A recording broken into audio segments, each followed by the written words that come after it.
Donc pour les amines tertiaires, je disais, la réaction entre l'amine tertiaire et le chlorure de sulfonyle ne va pas se faire parce que tout simplement, dans l'amine tertiaire, on n'a pas un hydrogène qui peut être capté par le Cl- et formé par conséquent le HCl. Ce qui va se passer, c'est que la soude que vous avez là va transformer le chlorure de sulfonyle, hein, j'écris ici. Donc on a N, l'amine tertiaire,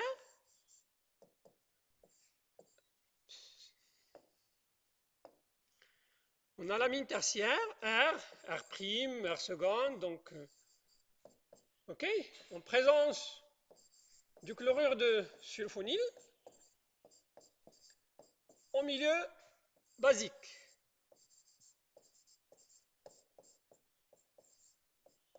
Donc je répète, la base, on travaille dans les mêmes conditions que l'amine secondaire et l'amine primaire. La base, il est en large excès.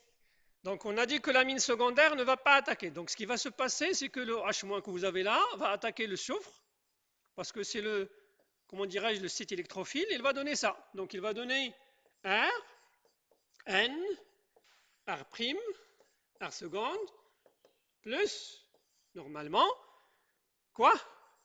Phi, S, O, O. Je vous écoute? Hein?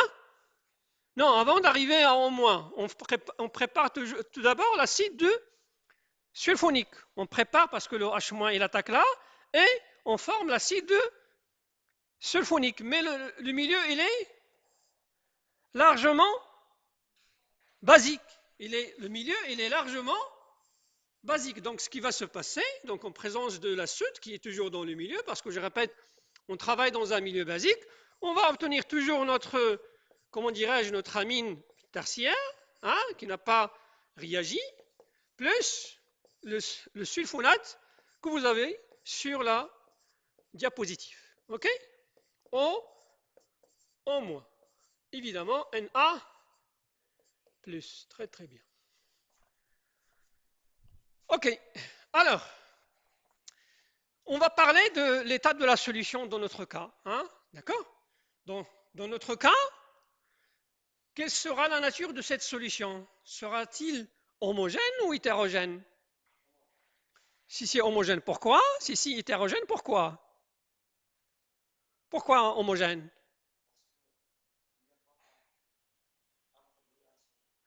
Voici. Il y a un produit organique ici qui est l'amine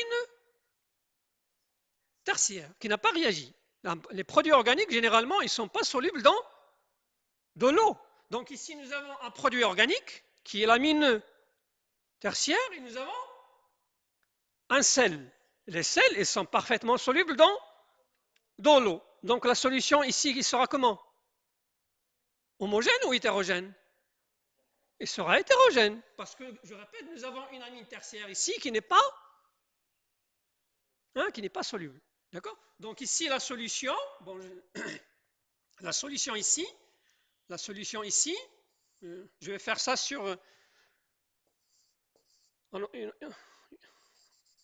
Là, la solution sera hétérogène. La solution sera hétérogène. D'accord? Et cette solution hétérogène, donc on va faire la même chose que les amines primaires et les amines secondaires. Lorsqu'on va rajouter le HCl en large excès. Je répète, ici on travaille avec des milieux basiques, ça veut dire on rajoute de la base jusqu'à obtention d'un pH basique qu'on mesure avec un papier pH. Ici, on rajoute le HCl jusqu'à un pH acide qu'on mesure avec un papier pH. Donc, lorsque je vais rajouter le HCl en large excès, qu'est-ce que j'aurai? Il y aura une réaction ici, n'est-ce pas? Laquelle? Oui, c'est une réaction acido-basique. Avec quoi et quoi? Non, non, oui, bien sûr, le NaOH, on n'a pas intérêt de parler de NaOH. Le NaOH, ce sera le premier à être neutralisé. En plus du NaOH, qu'est-ce qu'on aura? Hein? Il y a un sel ici qui sera transformé en acide. Le sulfonate sera transformé en acide. Donc j'aurai Phi, S, O, O, H plus quoi? Hein? L'amine tertiaire. L'amine tertiaire, on a dit tout à l'heure que les amines se comportent comme des bases de Lewis. Donc avec ce doublet que vous avez là, on aura une réaction acido-basique entre l'amine tertiaire et le H. C'est déjà fait dans le cours. Il suffit de voir le cours. Lorsqu'on a parlé de la propriété basique des amines. Donc ici, l'amine tertiaire, elle aussi, va réagir avec le HCl pour donner ce qu'on appelle le chlorure d'ammonium. Hein? Il va donner un chlorure d'ammonium HN+, Cl-. D'accord? Évidemment, avec la neutralisation de NaOH, mais ça n'a pas d'importance. Mais ce qui est très important, c'est ce que j'ai écrit. Alors, dites-moi, cette solution-là, sera-t-il homogène ou hétérogène? Homogène, hétérogène? Pourquoi? Oui, ça sera une solution homogène. Ok? Là, c'est une solution homogène. Pourquoi? Parce que tout simplement, nous avons un chlorure d'ammonium qui est parfaitement, les sels sont tout le temps solubles dans l'eau. Le chlorure d'ammonium sera parfaitement soluble dans l'eau. Là, vous avez un produit organique. Vous avez de l'acide sulfonique. Nous, on ne cesse pas de vous dire que les produits organiques ne sont pas solubles dans l'eau, mais pas tous. Le sucre, c'est un produit organique. Le sucre, c'est un carbohydrate. Il est parfaitement soluble dans l'eau parce que tout simplement, il y a beaucoup de fonctions OH. Et ces fonctions OH sont très très bien solvatées par l'eau. La même chose pour l'acide sulfonique ici. L'acide sulfonique, regardez, on a deux oxygènes qui sont hybridés, sp2, qui peuvent faire des liaisons hydrogène avec le H de l'eau. Celui-là de sa part et celui-là aussi de sa part. OK? Là, nous avons un H. Celui-là aussi, il va réaliser une liaison hydrogène avec une molécule d'eau. Regardez la molécule de l'acide sulfonique. Il est entouré par combien de molécules d'eau? 3. Donc il sera bien solvaté. Et par conséquent, il va passer dans la phase aqueuse. Et d'où on a une solution homogène. Donc les produits organiques, il y en a qui sont parfaitement solubles dans l'eau, à condition qu'ils contiennent beaucoup de fonctions OH ou bien carbonyle qui peuvent être bien solvatés avec de l'eau et aller passer dans la phase aqueuse. Donc la différence entre l'amine secondaire et l'amine tertiaire, c'est que l'amine secondaire, dans la première étape, qu'est-ce qu'il donne?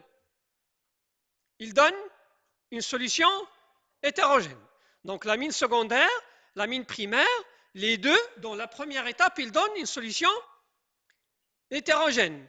Mais dans la deuxième étape, l'amine secondaire, qu'est-ce qu'il donne? La solution reste toujours hétérogène. Par contre, l'amine tertiaire, il donne une solution homogène. Voilà comment on peut différencier entre l'amine secondaire et l'amine tertiaire. Par contre, pour l'amine primaire, si vous avez vu le cours, on l'a fait la semaine dernière, j'ai pas le temps. L'amine primaire, elle, dans la première étape, qu'est-ce qu'il donne? Il donne une solution homogène.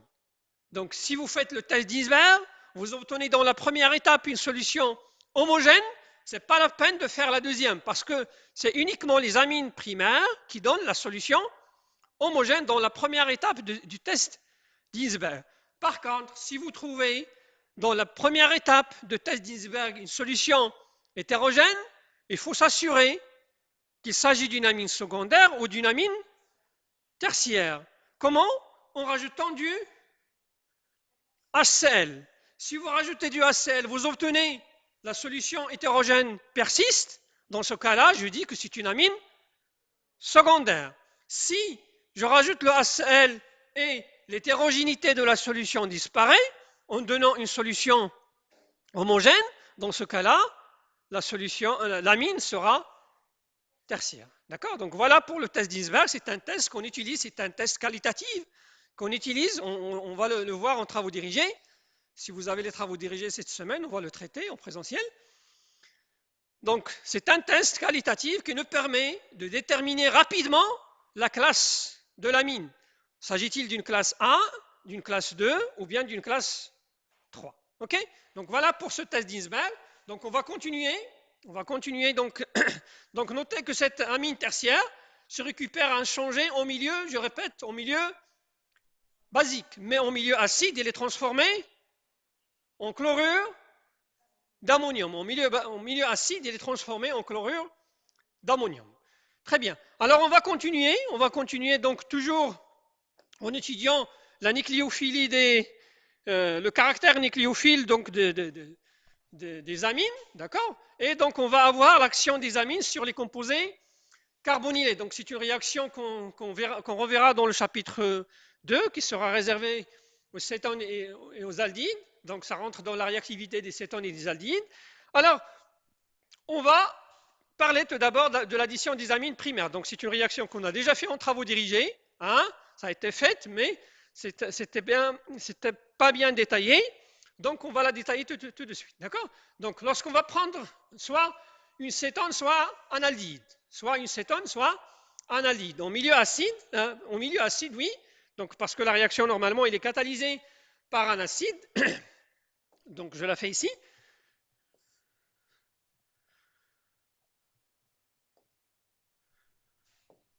Ok? Donc normalement la réaction elle est catalysée par un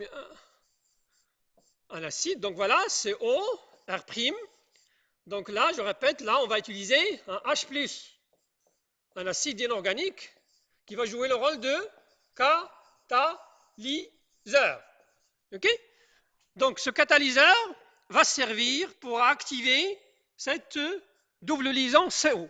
D'accord? Donc j'aurai R, R', bof, R seconde comme vous voulez, hein, donc acide ou, pardon, cétone ou bien aldéhyde. Donc qu'est-ce que j'aurai là? J'aurai un O+. Et donc là, ce composé-là, il a une forme limite, n'est-ce pas? Qui est celle-là, avec une charge plus sur le carbone. Donc je rappelle ce H+, il va jouer le rôle d'un catalyseur, ni plus ni moins. Un catalyseur, c'est une entité chimique que je mets pour activer la réaction, pour faciliter la réaction, qu'il faut que je récupère à la fin de la réaction. Et donc, par la suite, donc là, on aura la réaction nous avons dit, on est en train de parler des amines primaires, R et H2. Donc là, on va attaquer ici, et les deux électrons que vous avez là vont aller sur la case vide de l'oxygène, ou bien vous faites ça directement, quand vous voulez. D'accord? Et donc j'aurai, donc là je mettrai R seconde, donc là j'aurai R, C, R', A, O, H, n'est-ce pas? Ensuite, N, R seconde, H, plus. C'est bien ça? J'ai rien oublié? Très bien. Après, donc, on va éliminer le H+, donc je ne vais pas trop, comment dirais-je, détailler. Donc, sur l'azote, on va perdre un H+, le H+, qu'on a utilisé comme catalyseur, s'il vous plaît. Alors, ce H+, qui sera perdu par l'azote sera capté par l'oxygène. Il sera capté par un doublé, parmi les deux de l'oxygène. Pour avoir, donc c'est une réaction équilibrée, pour donner R, C, R', O, H, plus, et là j'aurai N, R seconde, H sur l'azote. D'accord? Donc je répète, c'est une réaction équilibrée, c'est une réaction qu'on a déjà fait en travaux dirigés. Hein, je ne sais pas la semaine dernière ou la première semaine, je ne me rappelle plus. Et donc, la réaction va continuer.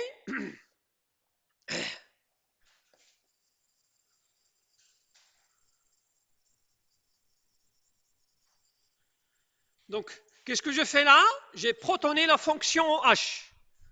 En chimie organique, on a de très bons groupements partants et on a des mauvais groupements partants. Exemple de bons groupements partants que vous connaissez, les halogènes. Les halogènes font partie de très bons groupements partants ou bien de très bons, ce qu'on appelle nucléophiles. Il y a le nucléophile, celui qui attaque, et celui qui part, soit on l'appelle un groupement partant, soit on l'appelle un nucléophile. D'accord? Donc ici, je répète, le OH, les alcools, les amines primaires, secondaires, ce sont des mauvais groupements partants. Pour faciliter leur départ, qu'est-ce qu'on fait? On les protonne. On rajoute quelques gouttes d'acide et on les protonne et le OH, ça devient comme une molécule d'eau. Pour l'amine, ça va devenir comme une amine primaire ou bien comme une amine secondaire. D'accord? Donc, je répète la fonction alcool. Les amines primaires, les amines secondaires, ce sont des mauvais groupements partants. Donc, pour faciliter leur départ, il suffit de rajouter quelques gouttes d'acide. Et donc, ce qu'on a fait là, on a rendu le OH, hein, un très bon groupement partant, en le protonant. Et qu'est-ce qui va se passer là? Le doublet que vous avez sur l'azote ici, hein, le doublet que vous avez sur l'azote ici, va être de retour sur la liaison CN et on aura le départ de la molécule d'eau. OK? Et donc, moins H2O, ça va donner R, R', C, double liaison, N, RE, seconde, H, avec ici, plus. Très bien. N'oubliez pas que nous avons utilisé un catalyseur, non? On a utilisé un catalyseur au départ, le voici, et donc ce catalyseur sera éliminé, moins H+, pour préparer quoi? Quelle fonction? Comment on appelle cette fonction? Très bien, très très bien, très bien. Là, on va préparer une fonction imine. Quelle imine? Hein? Pardon? Quelle imine? Il y a deux types d'imines.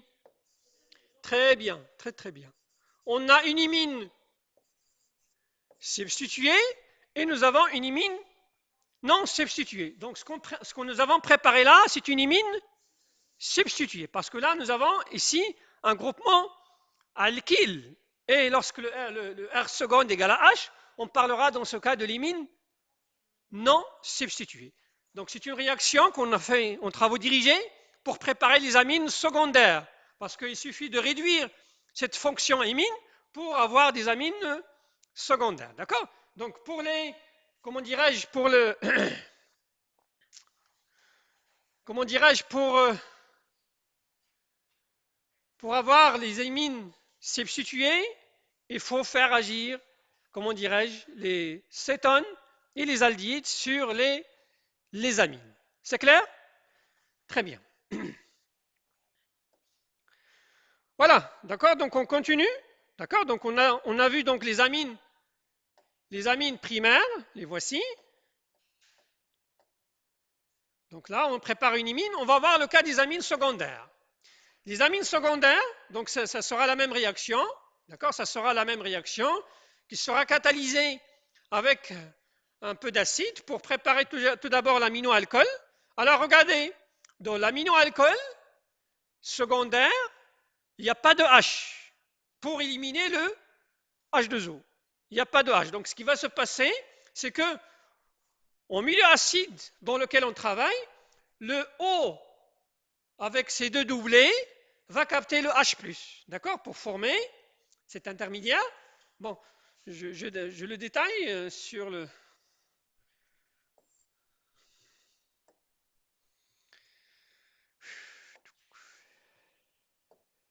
OK? Donc je prends une amine une amine secondaire, NH.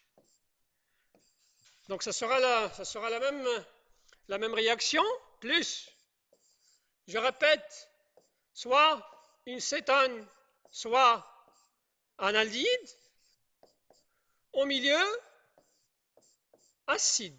Au milieu acide, donc je vais préparer, qu'est-ce que je vais préparer? Donc tout d'abord, j'aurai ça. Donc j'aurai R', C, R seconde, O, H. D'accord? Et là, qu'est-ce que j'aurai? J'aurai N, R, R. Bon, H+, donc si vous voulez, donc on va brûler un peu les étapes. Hein? On va brûler un peu les étapes. Voilà. Et voilà. OK? Le bilan, c'est ça. D'accord? Donc, j'ai dit que là, j'ai dit tout à l'heure que la fonction alcool, elle fait partie des mauvais groupements partants. Donc, pour qu'il soit protoné, je répète, pour le rendre facilement partant, donc on va catalyser avec un He+. Donc, ce H+ ici que vous avez sera capté. Donc, j'aurai R', C, R seconde, N, R, R, avec un O, H, H+. OK? Donc, la fonction alcool a été protonée, et donc, par conséquent, avec le retour des deux électrons qui forment le doublet de l'azote, j'aurai le départ de la molécule d'eau. J'aurai le départ de la molécule d'eau. Donc, moi, H2O, ce que je forme R', pardon, R seconde, R', C, doublisant, N, R, R+. OK? Évidemment, un H+, L-, toujours à côté d'un ion, il y a un contre, il y a toujours à côté d'un ion, il y a un contre-ion. On va pas trouver un ion libre en train de se balader dans le milieu tout seul. Hein? Toujours à côté d'un plus, il y a un moins. Tout à l'heure, pour les amines primaires, qu'est-ce qu'on a préparé? On a préparé une fonction imine, substituée. Là, ce qu'on a préparé, on a préparé ce qu'on appelle un iminium. C'est comme l'ammonium. Là, on prépare un iminium. D'accord? On prépare en présence de l'amine secondaire un composé carbonylé, soit une cétone, soit un aldéhyde, donne ce qu'on appelle un iminium. D'accord? C'est un, comment dirais-je? C'est un azote chargé positivement. D'accord? Et donc, c'est l'iminium. Et donc, de point de vue stabilité, cet iminium n'est pas stable. D'accord? D'ailleurs, alors, on va faire ces remarques. Hein? Donc, je répète, cet ion iminium que j'ai préparé là, de point de vue stabilité, n'est pas du tout stable. Et donc, si l'iminium contient un hydrogène en position bêta de l'azote, donc on a l'azote, on assiste à la formation de ce qu'on appelle l'inamine. Ça veut dire quoi ça? Ça veut dire quoi ça? D'accord?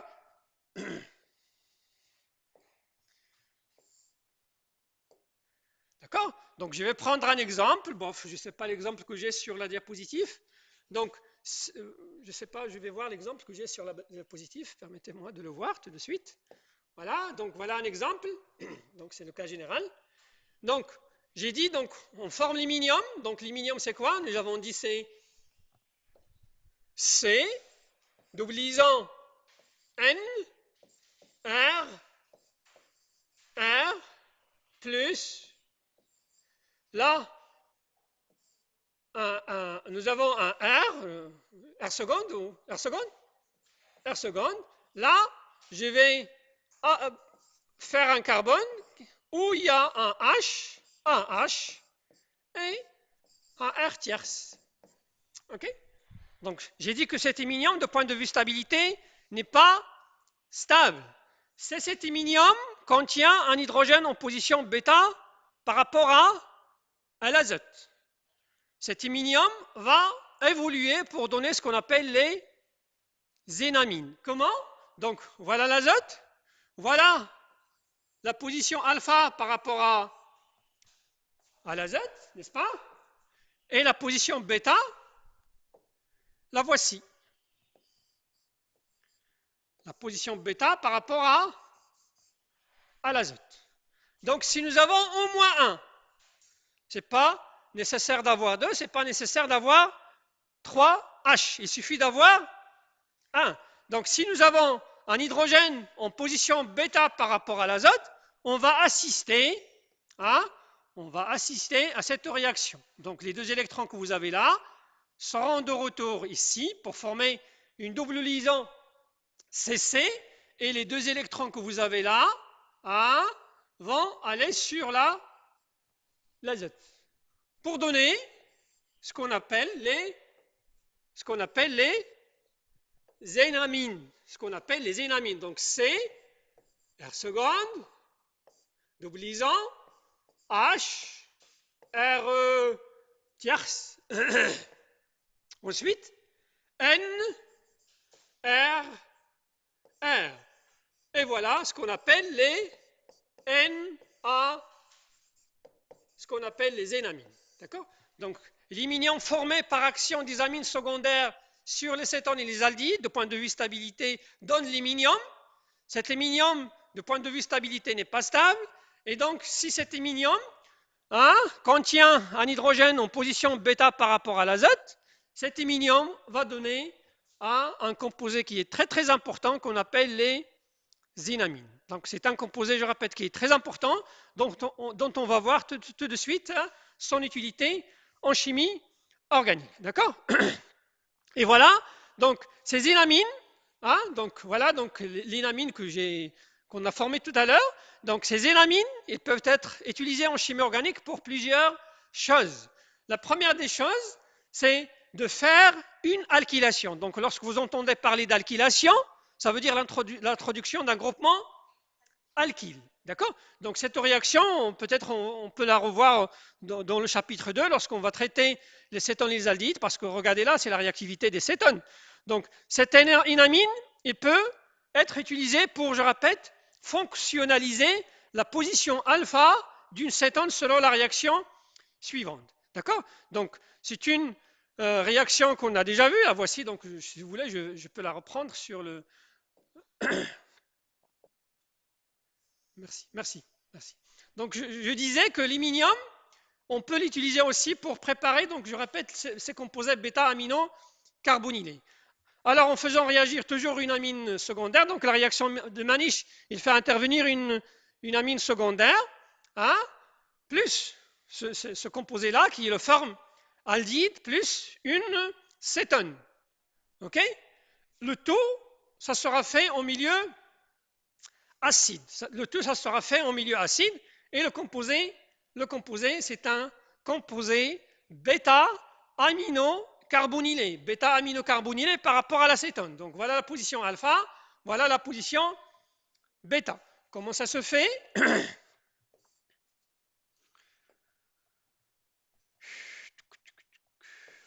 Voilà, donc la réaction, le détail de la réaction est le suivant. D'accord? Donc c'est le formaldéhyde, donc c'est le formaldéhyde qui va réagir en premier lieu en présence de He plus Cl-. Donc ça va donner toujours cette entité, c'est une activation de la double liaison. Ensuite, cette entité va réagir avec l'amine secondaire, n'est-ce pas? H avec l'attaque par le doublé, donc j'aurai N, CH3, CH2, OH avec un H plus ici. Ok? Toujours le même chemin réactionnel.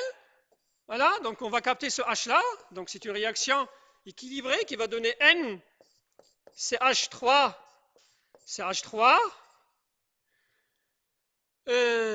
Ensuite, CH2, O, H, H, avec ici un plus sur l'oxygène. Donc le retour donc, des deux électrons de l'azote, là on aura le départ de, comment dirais-je, de l'eau pour former N, double-liaison, C, H, H, CH3, CH3 avec un plus ici et un Cl- c'est le contre-ion. Qu'est-ce que nous avons préparé?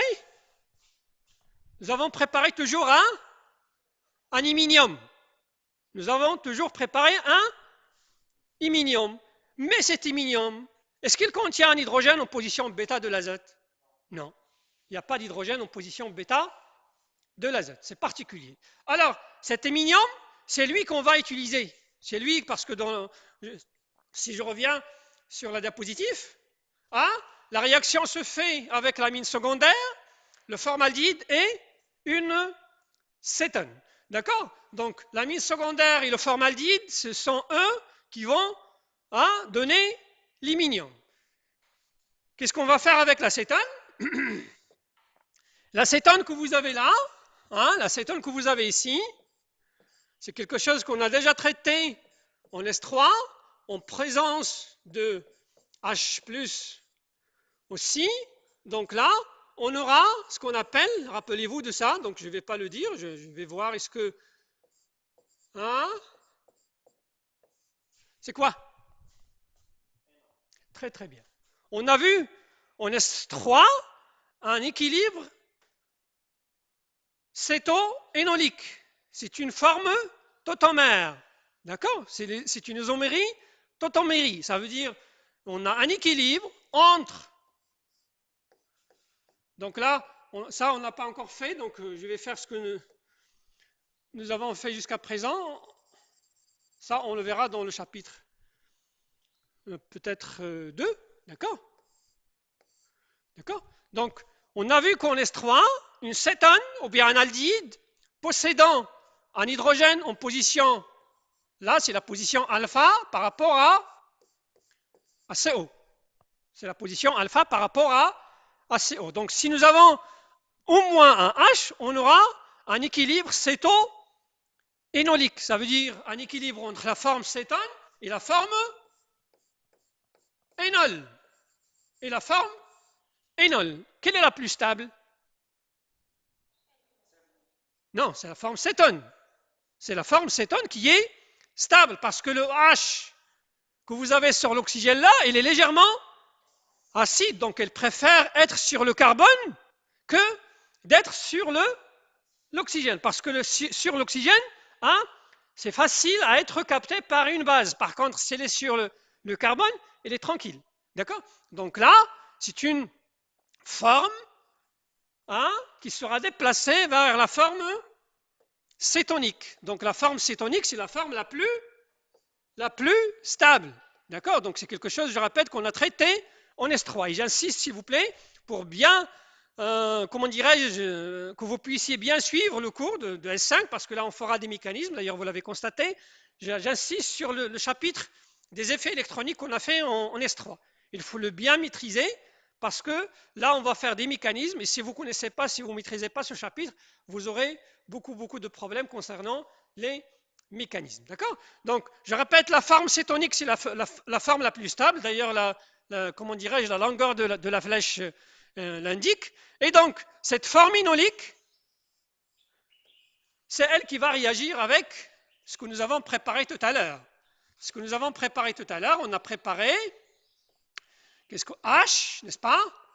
H, N, n'est-ce pas? CH3, avec un plus. Là, cet iminium, lui aussi, il a cette forme limite, si vous voulez, la faire. OK? Avec un CH2 plus.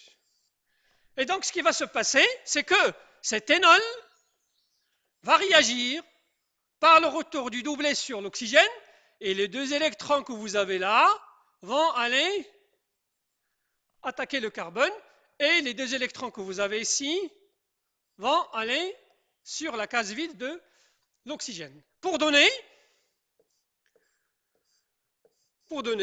O, H,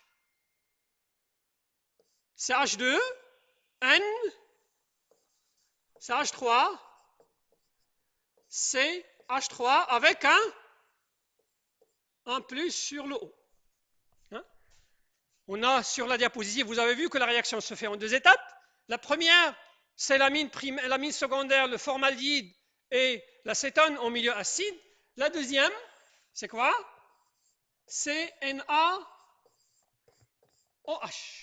Le NaOH ici qu'on utilise, il a pour rôle de neutraliser les milieux, parce que là on travaille en milieu acide, donc ce H-, qu'est-ce qu'il va faire? Il va aller chercher tout ce qui est proton dans le milieu et donner à la fin, voilà ce qu'on va préparer à la fin, on va préparer notre cétone, la voici, avec un CH2, un N, CH3, CH3.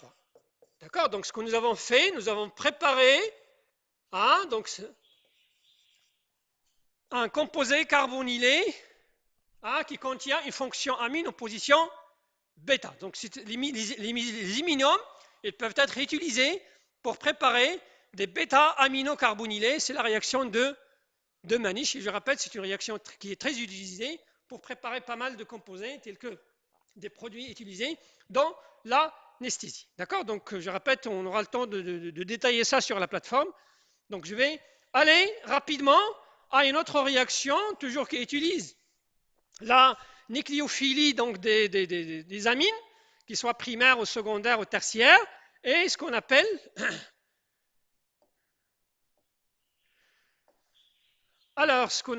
donc ici il faut que je commence à partir de là, ce qu'on appelle la nitrosation. D'accord? Donc voilà la réaction de Manish.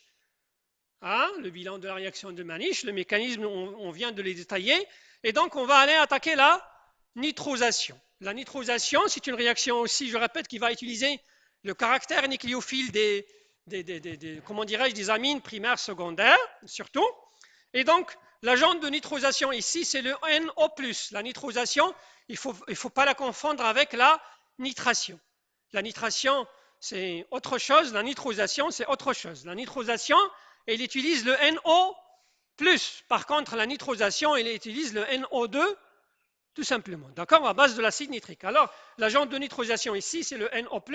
Alors, ce dernier, donc, c'est pas comme l'acide nitrique. Donc, ce NO+, il est, préparé in situ, et c'est pas commercialisé. Ok? Donc, on le prépare comme suit. Donc, on prend, le nitrite de sodium, NaNO2, c'est un sel vendu qui ne coûte pas trop cher, qu'on traite en milieu acide, avec du HCl pour donner ce qu'on appelle HNO2. Ça n'a rien à voir avec HNO3. Le HNO3, c'est l'acide? Non, ça s'appelle comment? C'est l'acide nitrique. Celui-là, on l'appelle l'acide nitreux. On l'appelle l'acide de nitreux. D'accord? On l'appelle l'acide de nitreux. On l'appelle l'acide nitreux. D'accord? Donc, NaNO2, on le traite avec HCl, ça donne HON, qu'on appelle l'acide de nitreux, qui n'a rien à voir avec l'acide de nitrique, Et donc, cet acide nitreux réagit toujours avec, parce que là, je répète, on travaille au milieu acide. D'accord? Le milieu, il est largement acide, évidemment à froid. On travaille en présence de HCl et à froid. D'accord? Donc, en présence de cet acide, les deux doublés, un des deux doublés de l'oxygène va capter le H+, pour donner O, H+. Ok? D'accord? Et donc, voilà, comment on va former donc comment dirais-je, l'agent de nitrosation. L'agent de nitrosation, donc là vous avez le doublet, donc ça sera de retour et on aura le départ donc pour former NaO+. Pour former NO+, qu'on appelle l'agent de nitrosation. Donc l'agent de nitrosation NO+, il est préparé in situ à partir de Na2 à 0 degré. Donc il faut travailler à des basses températures parce que tout simplement celui-là c'est un gaz. Si la température n'est pas basse, au fur et à mesure qu'il se forme, il va s'évaporer, donc vous n'aurez pas d'agent de nitrosation dans le milieu. D'accord? Donc il faut travailler à basse température. Ok? Donc je reviens sur ma diapositive. D'accord? Donc je répète, en présence de HNO2, H+, là je forme cette entité, avec l'élimination de H2O, je forme l'agent de nitrosation. Je forme l'agent de nitrosation qui est le NO+. Alors, cette NO+, je répète, il a un caractère. Quel est son caractère? Électrophile ou nucléophile? Électrophile, il a une charge plus. Là, les électrophiles sont connus par soit leur case vide, soit leur charge plus. Alors, ils seront attaqués par soit une amine secondaire, soit une amine tertiaire, selon cette réaction. Donc, NO+, en présence d'une amine, ça va donner ce qu'on appelle un sel de N-nitroammonium. Un sel de N-nitroammonium. Et ce sel-là, on va pas, de point de vue stabilité, n'est pas stable. On va discuter sa stabilité en fonction de la nature de l'amine. Est-ce que l'amine, il est primaire?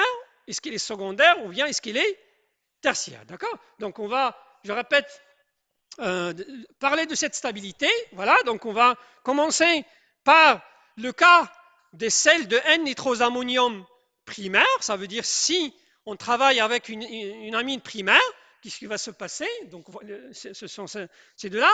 Donc, les sels de N-nitroammonium primaire, ils vont conduire à ce qu'on appelle un cation diazonium. Ils vont conduire à un cation diazonium. Comment? Ils vont conduire à un cation diazonium selon le mécanisme suivant. Ok? Donc là, je vais prendre un sel de N-nitroammonium primaire. Ça veut dire que c'est l'amine primaire qui a réagi. NO+.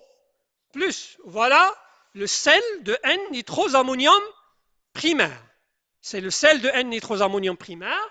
Lorsqu'on va remplacer le deuxième H, on va l'appeler le sel de nitroammonium secondaire. Lorsqu'on remplacera les deux, on parlera d'un sel de N-nitroammonium tertiaire. D'accord? Donc un sel de N-nitroammonium primaire va réagir comme suit. D'accord? Donc moins H+, moins H+ sur l'azote, ça va donner R, N, H, N, O. N'est-ce pas? Très bien. Après, donc, on va avoir une réaction dans laquelle cet hydrogène-là, c'est une réaction similaire à ce qu'on vient de voir tout à l'heure sur l'acétone. C'est la forme tautomère. C'est la forme tautomère. Ça veut dire le H qui est sur l'azote va migrer sur l'oxygène et on va avoir R, N, doublisant N, O, H. D'accord? Donc, ce qu'on appelle isomérie, tautomérie, c'est la migration de H et le déplacement de la double liaison. D'accord? N'oubliez pas que tout ça se fait toujours dans le même ballon. Ça se fait dans un milieu acide. D'accord? Donc, ça se fait dans un milieu acide et par conséquent, un H+ va intervenir pour aller être piégé par l'oxygène. Non, c'est l'inverse. Il faut inverser la flèche. Il faut inverser la flèche. D'accord? C'est les nucléophiles qui attaquent. OK? D'accord? Donc, un des deux doublés de l'oxygène, je répète, vont aller capter le H+. Qu'est-ce que j'aurai? J'aurai R, N, doublisant N, O, H, H+. Regardez, donc il faut savoir ça une fois pour toutes. Lorsque je veux me débarrasser de OH, je le protonne. Je le rends sous forme d'une molécule d'eau. C'est ce que j'ai fait. D'accord? Et donc, avec la protonation de OH, les deux électrons que vous avez sur l'azote ici seront de retour et on aura le départ de H2O. Donc moins H2O, donc moins H2O, ça va donner R, N, plus, évidemment, avec un contre-ion, c'est le Cl- que nous avons utilisé tout à l'heure pour préparer l'acide nitreux. Donc voilà ce qu'on appelle le cation diazonium. Voilà ce qu'on appelle le cation diazonium. Donc pour un sel de N-nitrosamonium primaire, elle évolue pour donner un cation diazonium. C'est un R, N plus, triplement lié à N, ce qu'on appelle le cation diazonium. D'accord? Alors, ce cation diazonium, de point de vue stabilité, n'est pas du tout stable. N'est pas du tout stable. Si le R est un alkyle, un méthyle, un éthyle, un propyle, un cyclopropyle, qu'est-ce qu'on aura? On aura un dégagement de l'azote. On aura un dégagement de l'azote et la formation de quoi?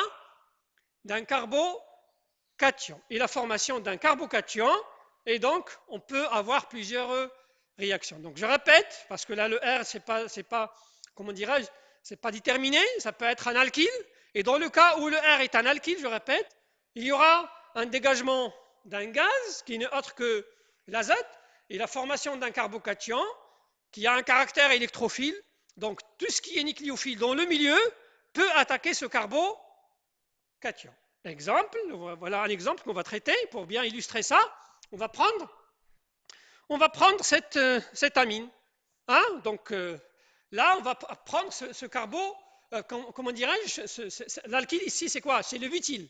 1, 2, 3, 4. Donc là, nous avons un groupement alkyle. Donc, ce groupement alkyle, je répète, nous avons dit si le R est un groupement alkyle, donc on va assister à un départ de l'azote, d'accord? Donc, moins N2, qu'est-ce qu'on va former? On va former un carbocation, qui est électrophile, oui, bien sûr. Quelle est la nature de ce carbocation? Primaire, secondaire, tertiaire? Primaire. C'est un carbocation primaire. Et rappelez-vous, en S3, on a parlé de la stabilité des carbocations. On a parlé de la stabilité des carbanions.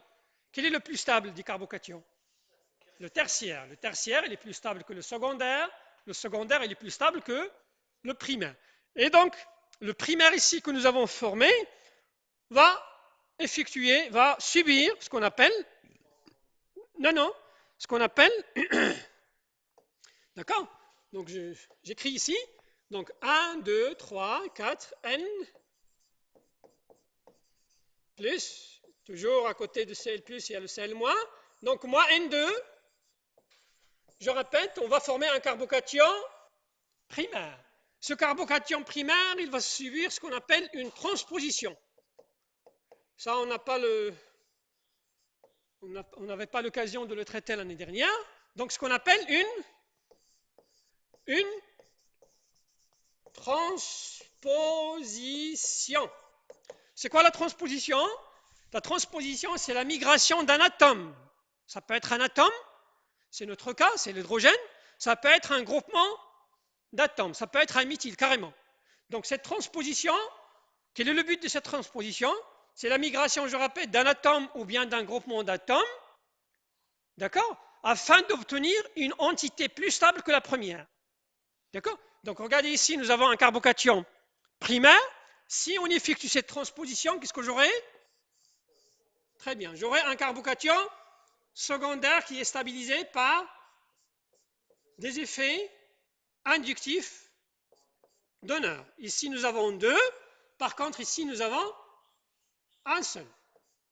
On a vu en S3 que les effets inductifs sont additifs. 2, ce n'est pas 1. 3, ce n'est pas 2. D'accord? Donc, la transposition, c'est la migration d'un atome, d'un carbone, sur un autre carbone adjacent, de façon à donner une entité plus stable que la première. D'accord? Donc, si nous avons un groupement alkyle, je répète, le cation diazonium va perdre une molécule d'azote pour donner un carbocation. Ça dépend de cette stabilité. Et donc, on verra le résultat. D'accord? Donc, je répète, donc dans le milieu, donc là, ce qu'on a fait là, on a des entités électrophiliques. Ça veut dire des entités qui ont un caractère électrophile. Ça veut dire tout ce qui est dans le milieu et qui a un caractère nucléophile va réagir avec ça. Et dans le milieu, qu'est-ce que nous avons? Dans le milieu, nous avons de l'eau. Ah, parce que je répète, tout ça se fait dans le même ballon. Nous avons de l'eau et nous avons de Cl-. Il est là. OK? D'accord? Donc dans le milieu, nous avons de l'eau, nous avons de Cl-. Et ça veut dire quoi? Ça veut dire que ces carbocations seront attaqués par le Cl- pour donner des chlorures d'alkyle. Ils seront attaqués par l'eau pour donner quoi? Des alcools. Ils peuvent subir, ok? Ils peuvent subir des réactions d'élimination. Pour donner quoi? Pour donner? Non, des alcènes. Celui-là aussi. Ok? D'accord? Donc, moins H+, ça va donner des alcènes. Donc, regardez le bilan. Donc, si nous avons un groupement alkyle et on fait la nitrosation, qu'est-ce qu'on aura? On aura des halogénures d'alkyle, primaires, secondaires. On aura des alcools primaires, secondaires. On aura des alcènes. Donc, c'est une réaction qu'il faut éviter, tout simplement, parce que le mélange, il est très, très compliqué. Il y a beaucoup de produits qu'il faut séparer, ce n'est pas intéressant. La bête noire en chimie organique, c'est de faire des séparations. Donc, c'est une réaction qu'il ne faut pas réaliser, parce que je répète, ça mène vers un produit, vers un mélange qui est très très compliqué. Donc vous voyez, il y a les alcènes, hein, donc ici vous avez un Z, vous avez un E, vous avez des alcools avec un carbone asymétrique qui peut être soit un R, soit un S. Donc c'est une réaction qu'il ne faut pas réaliser. Donc on a deux cas. Donc si le groupement alkyle est si le groupement R est un alkyle, cette réaction il faut l'éviter parce que le résultat c'est celui-là. Si par contre, si vous avez un aromatique, hein, si le R est un aromatique, le cation diazonium sera stabilisé par conjugaison. Le cation diazonium sera stabilisé par conjugaison. D'accord? Donc voilà un exemple. Le R ici, c'est un phényl. D'accord? Et donc, là, ce sont des formes limites qu'on a traitées, comment dirais-je, en S3. Donc, voilà, donc avec cette conjugaison, et donc on va avoir plusieurs formes limites. Et vous savez bien, plus nous avons de formes limites, plus la stabilité du composé va augmenter. Donc vous avez deux cas. Vous avez, si le groupement il est alkyle, la réaction, ce n'est pas la peine de faire la nitrosation parce que vous aurez un amalgame de produits organiques, ce n'est pas intéressant. Par contre, il est conseillé de la faire avec, comment dirais-je, un groupement aryl parce que je répète, vous obtenez un cation diazonium qui sera stabilisé par, comment dirais-je, résonance et avoir des formes limites, hein, des formes limites. Combien? 1, 2, 3, 4, 5 formes limites. Donc, de point de vue stabilité, il est très, très stable. Et donc, on va voir l'utilité de ce carbocation. Le voici. Donc, les sels de diazonium aromatique, on verra plus tard à la fin de ce chapitre. On verra que ces sels, diazonium aromatique, c'est pas, comment dirais-je, aliphatique. Là, ces sels-là, on va les utiliser pour préparer, je répète, pas mal de produits. Et donc, parmi les réactions qu'on peut faire sur ces composés aromatiques, c'est la réaction de Sandmeyer. Cette réaction de Sandmeyer, voilà des exemples. D'accord? Exemple. Donc, on va prendre cette amine, donc c'est une amine primaire aromatique, qu'on va traiter avec le Na et NO2, HCl à 0 degré, je répète, parce que je répète, l'acide nitreux n'est pas commercialisé, il faut la préparer dans le ballon et l'utiliser sur le champ. D'accord? Parce que de point de vue stabilité, n'est pas stable. D'accord? Donc, cette amine primaire, en présence de ces réactifs-là, va donner le cation diazonium. Le cation diazonium aromatique, c'est un cation qui est très très stable à cause de la conjugaison. Et donc, on peut le traiter par plusieurs autres réactifs, là, tel que le CuCl, et donc on va préparer, comment dirais-je, un produit avec un chlore en position ortho à 100%. Par contre, on peut préparer ce produit-là, mais d'une façon minoritaire en effectuant une substitution électrophile sur la toluène. Mais si vous voulez celui-là à 100%, sans mélanger avec l'ortho, là, on peut utiliser la réaction de Sandmeyer. Donc, on peut utiliser le CuCl, on peut utiliser donc pas mal de réactifs. Donc là, la même réaction sur l'amine primaire, mais cette fois-ci avec les nitriles, avec les cyanures. D'accord? En présence de CuCN. Là, la même chose. Donc on va pouvoir insérer le CN, on va pouvoir insérer le CN en position par rapport au méthyle. Donc c'est une réaction très importante qu'on appelle la réaction de Sandmeyer. Et donc la deuxième application, on la verra à la fin de ce chapitre. D'accord? Donc on va aller vers le deuxième cas, c'est le sel de N-nitrosammonium secondaire. Ça veut dire le sel de N-nitrosammonium issu, comment dirais-je, issu de l'attaque de l'amine secondaire. C'est déjà l'heure, n'est-ce pas? Donc je termine par ces diapositives. Alors, dans ce cas-là, voilà, donc c'est un sel de N-nitrosammonium secondaire, donc c'est comment dirais-je, c'est facile. Donc la réaction, donc c'est un sel de N-nitrosammonium secondaire, ok, parce qu'il est obtenu à partir de l'amine secondaire. L'amine secondaire, c'est celle-là, R', RH, qui attaque le NO+, donc on forme ça, moins H+, et voilà ce qu'on forme. On forme ce qu'on appelle les N-nitrosamines. Ce qu'on appelle les N-nitrosamines. Donc là, ça s'appelle les N-nitrosamines. Ce sont des produits cancérigènes qu'on peut trouver. Donc écrivez ici, c'est un N-nitrosamine. Donc ce sont des produits qui sont cancérogènes, qui peuvent causer du cancer et qu'on trouve surtout dans les produits agroalimentaires. Pas mal de produits agroalimentaires peuvent contenir ce produit-là. Je répète qu'il est, comment dirais-je, très dangereux parce que je répète, il est cancérogène. Alors on va terminer par comment dirais-je, le sel de N-nitrosammonium tertiaire. Ça veut dire ici R', R seconde. Dans ce cas-là, il n'y a pas de réaction. Il n'y a pas de réaction parce que tout simplement, on n'a pas de He pour qu'il soit éliminé et donner des produits plus stables. Donc, dans le cas des amines tertiaires, ces amines tertiaires ne réagissent pas avec le NO+. Ils peuvent réagir avec le NO+, à condition d'aller vers des températures qui sont très très basses. Il faut aller vers moins 80 degrés. Moins 80 degrés, dans ce cas-là, on peut préparer le sel de N-nitrosammonium tertiaire. Mais si nous n'avons pas cette température, là, je répète, là, on va récupérer notre amine tertiaire et le NO+ va s'évaporer. OK? Donc voilà donc pour cette réaction de nitrisation. Donc regardez, donc c'est une réaction qu'on peut utiliser aussi pour savoir est-ce que nous avons une amine primaire, est-ce que nous avons une amine secondaire ou est-ce que nous avons une amine tertiaire. Donc on peut l'utiliser comme un test pour déterminer la classe d'amine comme le test d'Insberg. OK? Donc on s'arrête là aujourd'hui et donc on va se voir dans 4 semaines. Mais j'insiste, tout ce qui est sur la plateforme, il faut le noter sur vos cahiers. Parce que le troisième quart qui va venir la semaine dernière, c'est de là où on va commencer. On ne va pas refaire tout ce que nous avons vu. OK? Et donc si vous avez des questions, vous pouvez nous contacter sur le